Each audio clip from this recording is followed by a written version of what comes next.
ஓம் நமச்சிவாய. திருச்சிற்றம்பலம். சிவாய நமக, சிவசிவாய நமக. நான் உன்னிடம் ஒன்றை தருவதற்காக பலமுறை வந்தேன். ஆனால் நீயோ என்னை அலட்சியம் செய்துவிட்டு அவ்வப்போது வேறு பக்கம் திரும்பி விடுகின்றாய். இதுவரை உனக்கு கை கேட்டியது கை நழுவி போனிக் கொண்டே இருந்ததல்லவா? எதனால் என்று நினைக்கின்றாய்? கண் முன்னே இருந்தது காணாமல் போனது போன்ற சூழ்நிலைகள் எல்லாம் உனக்கு வந்து கொண்டே இருக்கிறதல்லவா? எதனால் என்று யோசித்தாயா?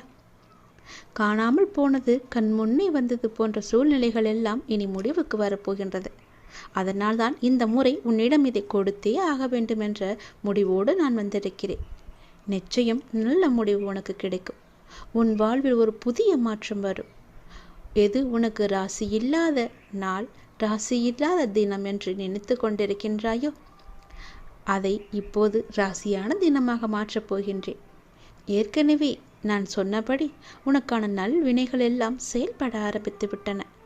சில விஷயங்கள் உனக்கு முட்டுக்கட்டையாக இருந்தாலும் உன் முன்னேற்றத்தை தடுக்க யாராலுமே இனி முடியாது. நீ இதுவரை எவ்வளவு நல்வினைகளை செய்திருந்தாயோ அந்த நல்வினைகள் எல்லாம் இப்போது செயல்பட ஆரம்பித்து விட்டன. இனி உனக்கு கவலையே கிடையாது என் தங்கமே. கைக்கு எட்டியது வாய்க்கு கிடைக்கவில்லை என்று கை நழுவி போனது எல்லாம் இனி உன் கண் முன்னே வரப்போகின்றது. காணாமல் போனது எல்லாம் ஒரு முடிவுக்கு வரப்போகிறது. உன் வாழ்வில் ஒரு புதிய மாற்றம் நிச்சயமாகவே வரும். பயப்படாதே, கலங்காதே. முட்டுக்கட்டையாக இருந்தவைகள் எல்லாவற்றையுமே அந்த நல்வினைகள் உடைத்து எறியப் போகிறது. உன்னுடைய முன்னேற்றத்தை தடுக்க இங்கு யாருமே கிடையாது. அதை நீ மனதில் வைத்துக்கொள். உன்னுடைய பரபரப்பான வாழ்வின் நடுவே அவ்வப்போது சில நிமிடம் தியானங்கள் செய்வது உனக்கு தேவையான ஒன்று. புரிகிறதா? உனக்கு அலட்சியம் வேண்டாம். நீ உன் கவலைகளை என்னிடம் தெரிவித்தாய். ஆனால் நான் உன் கவலைகளை பற்றி உன்னிடம் பேசுவதை விட அதை நீ கடந்து போகும் ஆக்கப்பூர்வமான வழிகளை பற்றி பேசுவதையே நான் விரும்புகின்றேன். உன்னுடைய அனைத்து கவலைகளும் எனக்கு தெரியும். எல்லாவற்றையும் அறிந்தவன் நான். இந்த உலகில் எல்லாம் சரியானது போல் தோன்றும் போது நீ வேகம் எடுப்பாய். அது உன்னை இடறி விழச்செய்யும். ஆனால் நிதானமும் நீ செய்த தானமும் தான் உன்னை தாங்கி கொண்டிருக்கும். கவலைப்படாதே, அது உனக்கு மிக சக்தியாகவே இருக்கும். நிதானத்தில் இருக்கும்போது முடிவெடுக்க வேண்டும். நிதானம் தவறும்போது நீ தியானம் செய்ய வேண்டும். அப்படி இருந்தால்தான் நீ செய்யும் ஒவ்வொரு செயலுமே நன்றாக முடியும். எல்லாமே நல்லதாகவே நடக்கும். நிதானத்தோடு முடிவெடுக்கும் எல்லாம் நிச்சயம் வெற்றி பெறும். வேகமாக அவசரமாக எந்த ஒரு முடிவும் எடுக்கக்கூடாது. அதில் உனக்கு பெரிய ஆபத்து மட்டும்தான் நிறைந்திருக்கும். நான் சொல்வது புரிகிறதா? உன் வாழ்க்கை நிச்சயம் கிடைக்கும். புதிய மாற்றத்தோடு நல்வாழ்க்கையை உன்னிடம் நான் கொண்டு வந்து சேர்ப்பேன். நல்லது நடந்து கொண்டே இருக்கும். உன்னை விட்டு சென்றதெல்லாம் உன் கை வந்து சேரும் இந்த நல்லாளில். எப்படி தெரியுமா? நீ மகிழ்ச்சியாக இருக்கப் போகின்றாய். எப்படி தெரியுமா? உனக்கு துணையாக நான் இருக்கின்றேன். உனக்கு வேண்டியது எல்லாவற்றையுமே நான் கொடுக்கப் போகின்றேன்.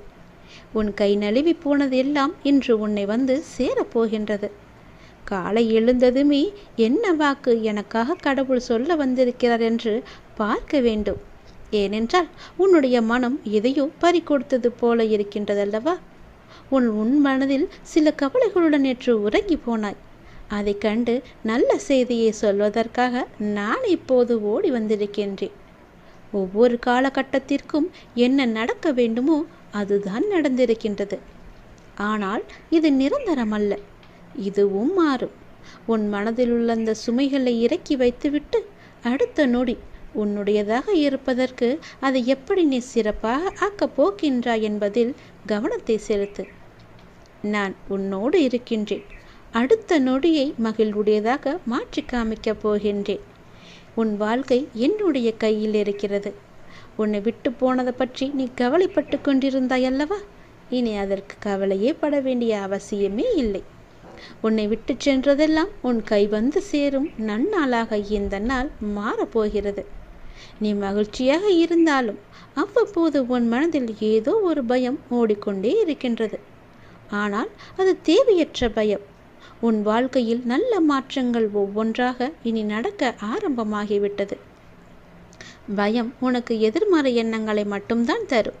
அந்த பயத்தை நீ தூக்கி எறிந்து விட்டால், உன் மனதில் நல்லதை மட்டுமே நினைத்து கொண்டிருந்தால், நேர்மறை வந்து குடி வந்துவிடும். உன்னுடைய மனதில் நேர்மறை வந்துவிட்டால் அந்த இடத்தில் எதிர்மறைக்கு என்ன வேலை?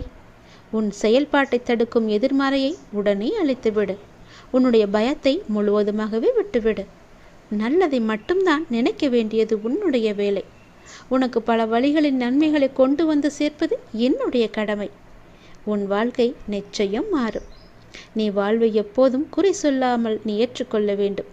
வினையை எப்போது நீ புரிந்து கொண்டாயோ அப்போதே உன்னுடைய வாழ்வில் பல மாறுதல்கள் நடக்க ஆரம்பித்து விட்டன. நீ விரும்பியபடி நடந்தால்தான் மகிழ்ச்சி இருக்கும் என்று நினைத்தாய். ஆனால் இப்போது உனக்கு அமைந்த வாழ்விலேயே நீ அனைத்து மகிழ்ச்சிகளையும் காணப்போகின்றாய். இடமாற்றம், வேலை மாற்றம் என நீ எதிர்பார்த்த பல மாற்றங்கள் நிகழப்போகிறது.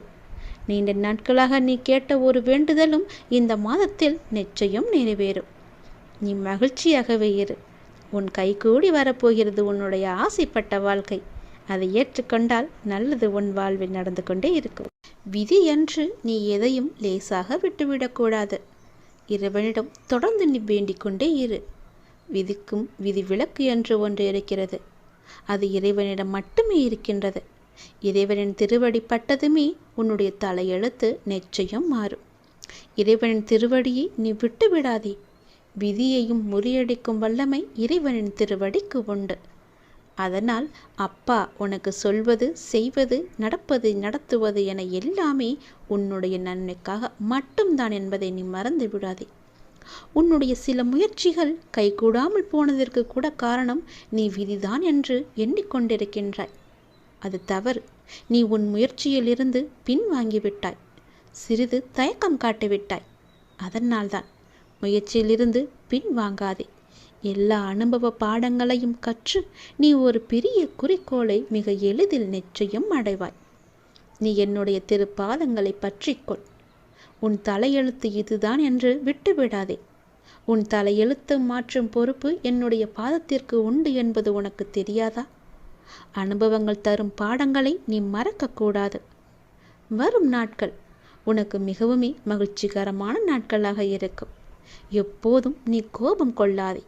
உன்னுடைய கோபமே உனக்கு பெரிய இடைஞ்சலாக இருக்கிறது, தடையாக இருக்கிறது.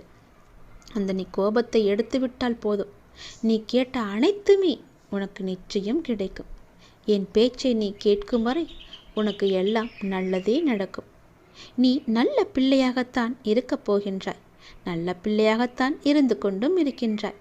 நல்ல பிள்ளையாகவே இப்போது நீ முயற்சி செய்து பார். எப்போது நீ முயல்கின்றாயோ அப்படியே அப்போதே அந்த நொடியே இரு நன்மைகள் உன்னை தொடர்ந்து கொண்டே வரும். நல்லதொரு மாற்றம் நிரந்தரமாகவே உன் வாழ்வில் வரும். பல நல்ல நல்ல செய்திகள் எல்லாம் உன்னை உன் செவி வந்து சேரும். அந்த நல்லதொரு மாற்றத்தை நீ எதிர்பார்த்ததை விட பல மடங்கு உன் கையில் வந்து கிடைக்கும். பல மடங்கு நன்மையும் சந்தோஷத்தையும் அள்ளித்தரப்போகிறது.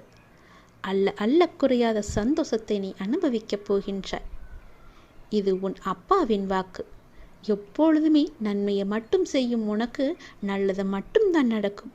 இருந்தாலும் ஏதோ ஒரு சில பயத்தால் விதியின் மீது நீ பழி போட்டு கொண்டிருக்கின்றாய்.